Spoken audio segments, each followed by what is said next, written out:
What's good, World Squad? Back at you guys with another video. And on today's episode, I want to talk about how you can scale your Amazon business. If this is your first time watching this channel, hi, my name is Travis Cooper. I'm the creator of Amazon Made Easy, the program that gives you the blueprint to buy back more in your time so that you don't have to exchange it for money. Hey, I appreciate you guys checking out this video. So without further ado, let's slide into the information. All right, so the first step I recommend to scaling your Amazon business, if you haven't already, invest in an inventory management system, right? There are plenty out there on the marketplace. I'm going to leave the one that I use down in the link of the description. Whether you use Inventory Lab, you're using Scanlister, you're using the Seller List, Turbo List. It is a surplus of different inventory management system. I'm pretty sure all of them come with a free trial.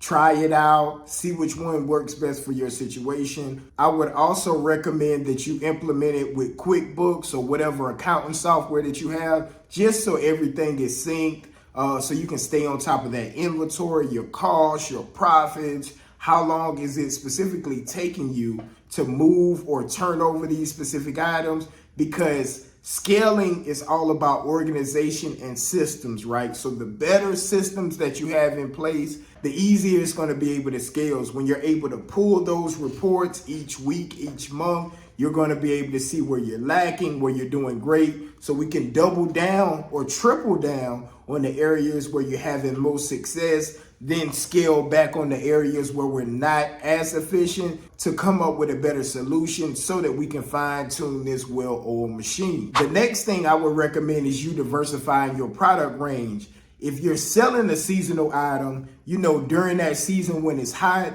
you're going to be able to get those sales coming in like hotcake. But then on the slower times, if you're in a category or product, and then vice versa, whenever it's outside of the season, your sales are going to slow down and you're not going to be able to scale because they're not buying that product during that season of the year. So let's just say, for example, if you had items related to pools during the summer, spring, late spring going into the summer, man, you're going to be jumping off. Your sales will be booming. You'll be making a ton of money because your season is in. But once it goes into the winter and the fall seasons, guess what? Your sales are going to tank. They're going to slowly drip off until that next season rolls around when your item is back in demand. So the way that you negate that is by diversifying your inventory, right? Diversify. Don't just have things that only sell in a specific season, or try to expand your inventory where you have evergreen inventory, or at least if you're passionate about only doing seasonal items, make sure you have products for each season. So when one product is out of season, it's automatically another product season so that they can continue rotate and you will be making money no matter what season it is, right? So that's a way to scale this business, is by diversifying your inventory and your product range. The next thing I would recommend to scale this business is to reach out to your supplier or wherever you're sourcing from to see if you can purchase in bulk and not a couple here and a couple there. By purchasing in bulk, it may save you a significant amount of inventory costs and therefore increase your margins or your bottom line. So when you purchase in bulk, it may allow you to fill more of a void in the marketplace, especially if it's a hungry demand for whichever products that you have or product that you have. If you can purchase in that bulk and save on the front end, provide it to the marketplace on Amazon, boom, and continue to run it up. If you were only getting 50 or 100 or a couple hundred or a couple thousand sales per month, if you purchase maybe 5 or 10,000, if you have the capital to do that, go ahead and jump in the game, get that savings, and then continue to scale from there, because maybe the customers aren't buying because you don't have the supply. So put the supply there if the numbers make sense. If you're flying through all of the inventory that you have, reach out to your supplier, negotiate, add more value. See if they'll be willing to give you a discount if you can increase your purchase order from them every month, every quarter, depending on the frequency of how often you're ordering from them. The next thing you can do to scale is to hire help. This is a stage that holds a lot of solopreneurs and business owners back because they feel that Superman or Superwoman, which I can't point the finger at anybody because I had that same mentality for a long time. And it caused a major burnout stage in my entrepreneurship journey. It caused burnout, health problems, all kind of stuff. But when I realized I couldn't do it all by myself, I needed to reach out and get some help from some other people. Man, it took my business to a whole nother level, right? Whether you're starting out, and you don't even have to have a physical person, you can start out with a virtual assistant, right? That's a cheap way to get some labor. Maybe somebody from another country may accept, anywhere to $4 to $5 an hour or maybe less. Start out with a virtual assistant, because this business, again, is about developing, like I said at the beginning, that well-oiled machine. So what I want you to do, and this is a project inside of this video, is to write down all of your tasks inside of your Amazon business and start with the cheapest task. Where can you hire some help to take that off of your plate, right? That assistant may be making, $3, $4 an hour. If it's handling emails, handling customer service, listing, repricing your inventory, start with the small stuff. It doesn't have to be an employee that's making $50,000 to $100,000 a year. Start with the small stuff. Let them work part-time, then build your way up. But the more you're able to free up your time, it's going to allow you to work on your business to develop that system rather than working in your business. Because when you work in your business, it's going to cloud your mind. You're going to be tired, and it's going to stop you from scaling your business. So please take heed to this exercise. Write everything out, see what you can outsource, start there, and then build on top of your system from that point going forward. The next tip I would advise if you're only doing merchant fulfill is to also utilize FBA. We still do a hybrid model. FBM still is a great fulfillment method whenever it's Q4, right? Whenever it's moving super fast and you can't get that inventory in the FBA, definitely utilize merchant fulfill. But FBA is going to allow you to buy back more of your time, especially if you're a solopreneur. They're going to handle the picking, the packing, the shipping, the customer service, and the returns, right?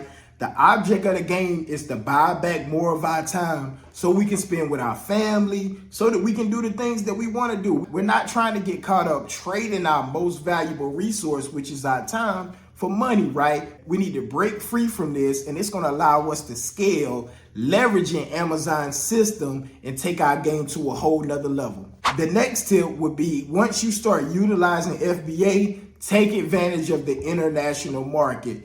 Don't just look in the States. If you're watching from the United States, take and expand it as far as Amazon goes. Wherever it's an Amazon and they offer you to put your products in front of that audience, be sure to expand it. At the time of this video, when you're a beginner and you're just signing up and you're in the States, they're going to offer Mexico and Canada. Take it. Put your products in front of that audience. You never know. If it brings you in an extra 5 to 10 sales per week, it can help you scale your business and take it to the next level. If you're more of an experienced seller with higher sales, I'm not sure what the threshold is, they'll ask you and offer you an invitation to see if you want to expand your inventory into that market. Be sure to take advantage of these opportunities. You want to get your products in front of the eyes of as many consumers as possible, especially leveraging a great infrastructure like Amazon has built over the last year. The next thing I would recommend is improving your cash flow, whether that's getting a partner or leveraging credit. When you see that this system is working, you need to double down, increase that snowball effect so you can scale and take this thing to the next level. Sometimes the cash flow issue does cause problems in the business. If your inventory isn't moving as fast as you like, you may need to liquidate out of some inventory so that that opportunity cost, keeping your money tied up, doesn't hurt you for future business opportunities to source newer products, right? So see where you can improve that cash flow. Make sure if this item is selling 1,500 times per month, you only have a quantity of 1,500 of that specific product. Don't put 3,000 in because that's going to tie up your money.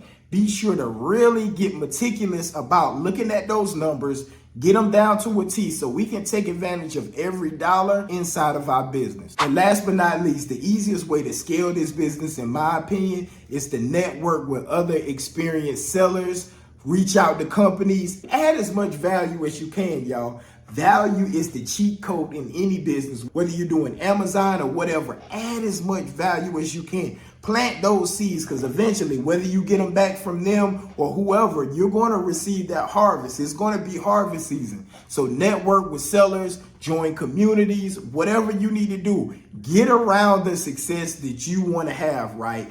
Get in those circles, get around those people that it's experienced, because you have to become that person. Then you have to do the things that they are doing, those experienced sellers, and then you will have the things that they have. Whether it's that multi 6-figure Amazon store, that 7-figure, or if you want to take it up to 8 figures, whatever it is, you have to get around that circle. What are these people doing? What activity? What does their average day look like? You need to get in that zone and start being just like them. That's really the cheat code, right? So be sure to network, add value in these circles, in these communities, and it's going to help you scale your Amazon freedom business. Hopefully you guys received a ton of value. Until next time, love.